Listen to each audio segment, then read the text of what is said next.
হাজিরিন, আরেকটা কথা বলি, আমাদের এলাকায় একটা রেওয়াজ আছে, জঘন্য রেওয়াজ।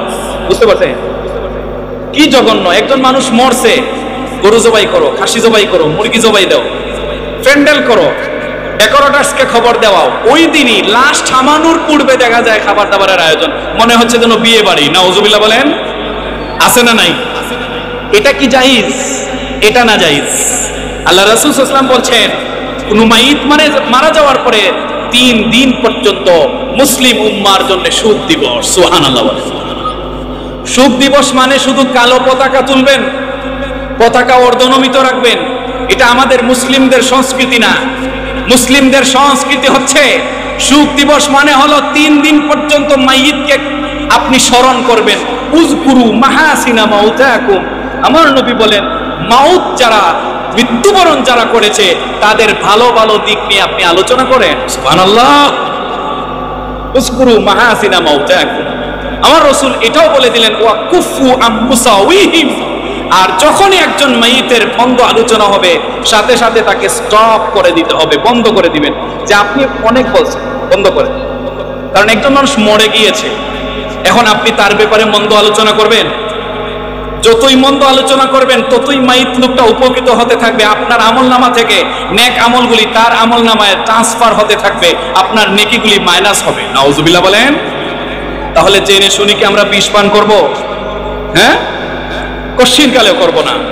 হাজিরিন, এজন্য প্রথম দিন যিনি মারা গিয়েছেন তার পরিবার পরিজনকে আমরা খাবার খাওয়াবো।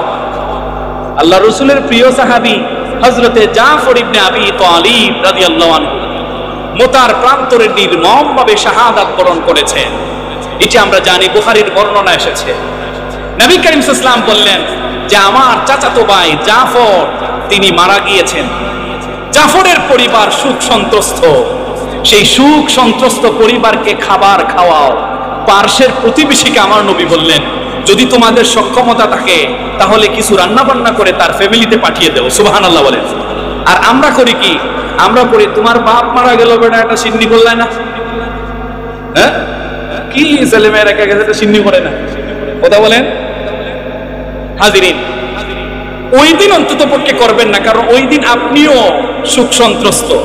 আপনার উচিত দাফন করবেন, কাফন পরান, আপনি নিজে জানাজা পড়ান, আপনার বাবাকে আপনি নিজে কবরে নামান, আপনি নিজে মাটি দেন, আপনি বাঁশ কাটেন, আপনি কবর খুঁড়েন।